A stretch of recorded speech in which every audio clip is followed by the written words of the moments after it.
warahmatullahi wabarakatuh. Alhamdulillah wa syukurillah ala nikmatillah. Kali ini kita berjumpa kembali di pelajaran fikih kelas 3 yang saya cintai. Mari kita bahas pelajaran fikih tentang bab 3 puasa sunnah. Baiklah anak-anak kelas 3, sebelum pelajaran dimulai kita berdoa kepada Allah Subhanahu wa taala dengan harapan semoga pembelajaran pada hari ini akan dimudahkan oleh Allah Subhanahu wa taala dan kita akan mendapatkan ilmu yang manfaat dan barokah. Ala hadhihi al-Fatihah. A'udzubillahi minasyaitonirrajim. Bismillahirrahmanirrahim. Alhamdulillahirabbil alamin arrahmanirrahim maliki yaumiddin. Iyyaka na'budu wa iyyaka nasta'in ihdinas siratal mustaqim siratal ladzina an'amta 'alaihim ghairil maghdubi 'alaihim waladdallin. Amin. Puasa sunnah. Puasa merupakan bagian dari rukun Islam. Puasa ada yang hukumnya wajib seperti puasa di bulan Ramadan dan ada yang hukumnya sunnah. Meskipun sunnah, umat Islam dianjurkan untuk melaksanakannya karena akan menambah pahala kita.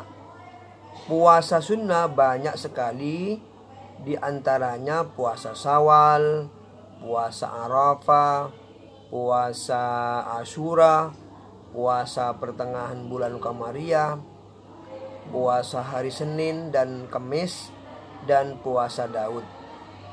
Baiklah anak-anak, kita bahas tentang macam-macam puasa sunnah. Puasa hari Senin dan Kamis. Jadi sebelum kita bahas puasa Senin dan Kamis, kita harus tahu dulu puasa sunnah ialah puasa yang dikerjakan akan mendapatkan pahala, dan apabila tidak dikerjakan maka tidak berdosa. Namun umat Islam dianjurkan untuk melaksanakan puasa sunnah agar menambah pahala.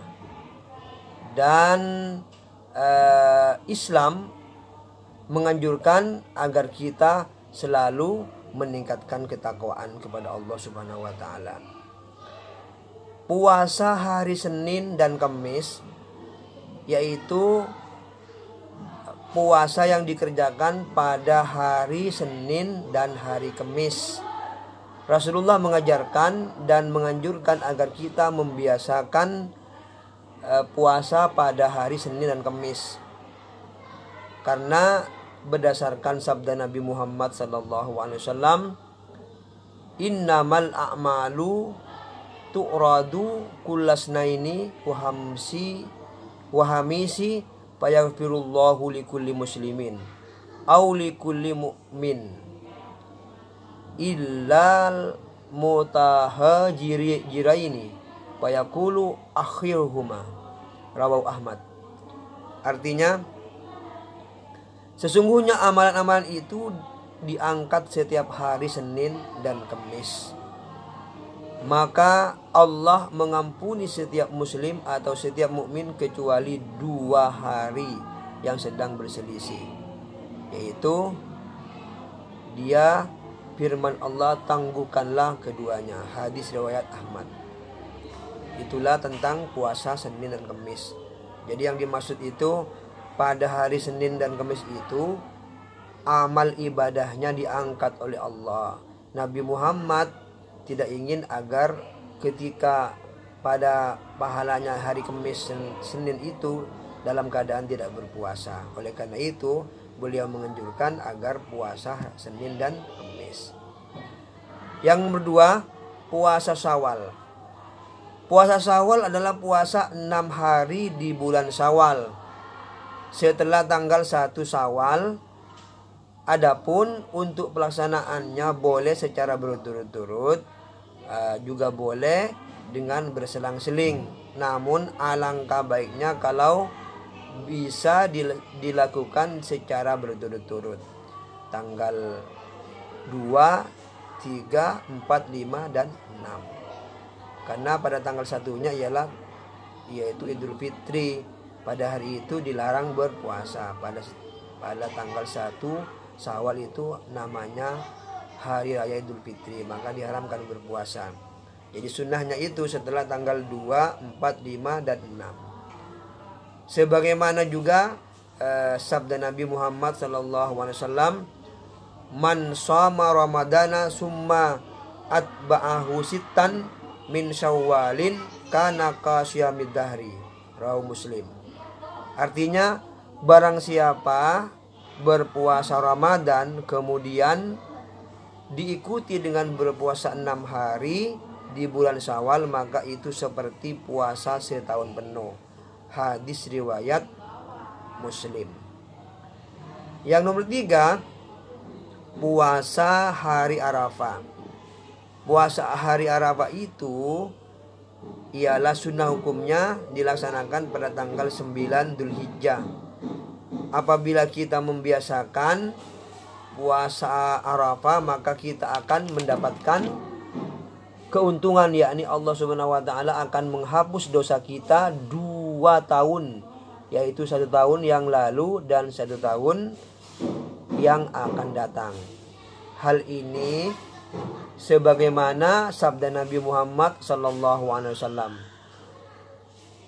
siyamu yaumi arafata uhtusibu alallahi ayyukaffiras sanata allati qablahu was sanata allati ba'dahu. Rawahu Muslim.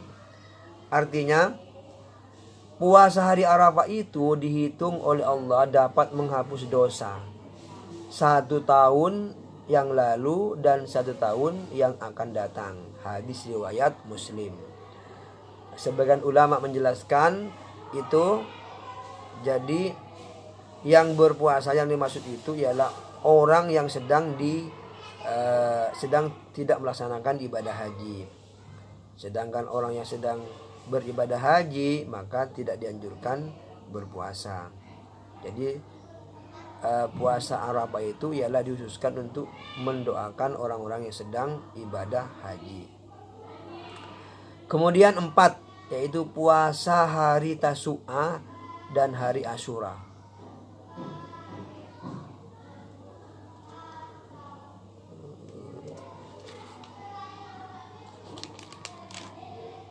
Puasa hari Tasu'a adalah puasa di tanggal 9 Muharram, sebagaimana sabda Nabi Muhammad SAW, idza kana al-amul muqbilu insyaallahu sumnal yaumat tasi'a. Rawahu Muslim.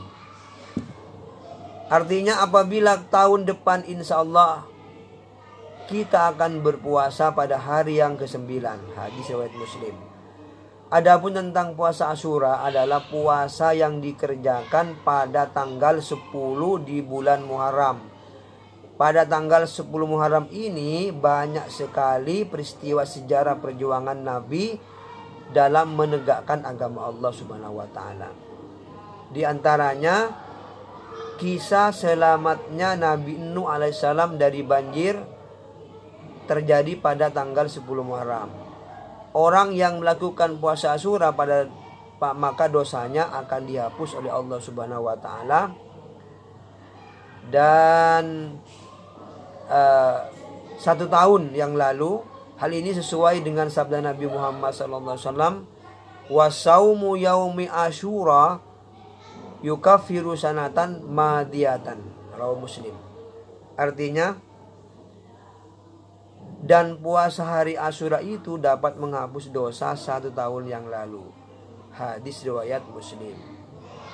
Anak-anak kelas 3 yang saya cintai, selanjutnya nomor 5, yaitu puasa Ayyamul Bid, yaitu puasa hari-hari putih atau puasa pada pertengahan bulan.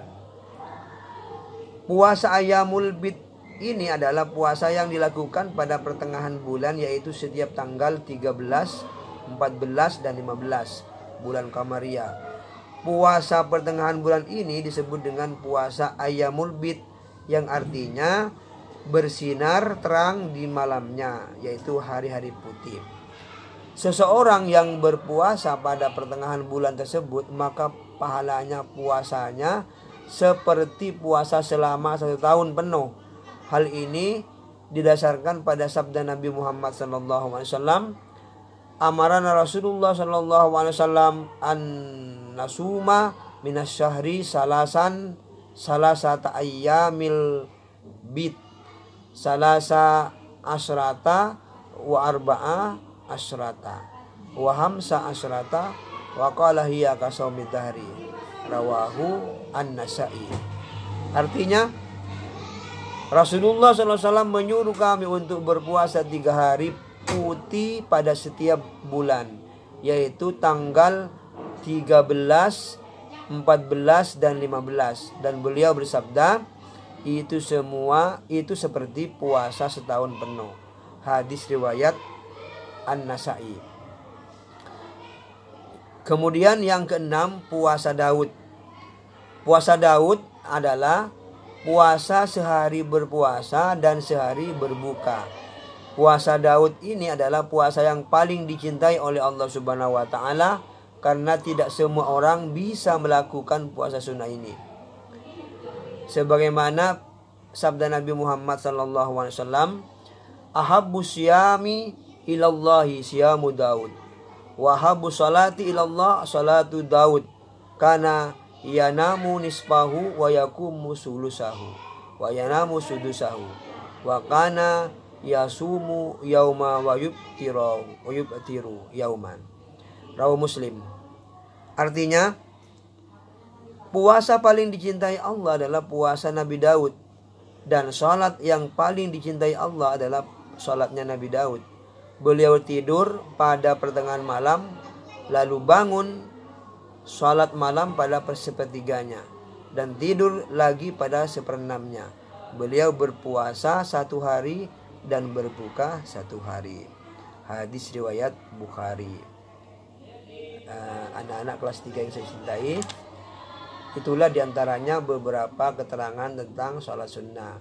Jadi kesimpulannya, sholat sunnah itu ialah sholat sunnah yang yaitu apabila mengerjakan akan mendapatkan pahala, dan apabila ditinggalkan tidak berdosa. Tetapi sebagai orang muslim, seharusnya kita melatih diri melakukan puasa agar menjadi terbiasa, dan itu akan meningkatkan ketakwaan kepada Allah Subhanahu wa taala. Demikian penjelasan dari Pak Guru, semoga menjadi ilmu yang manfaat dan barokah.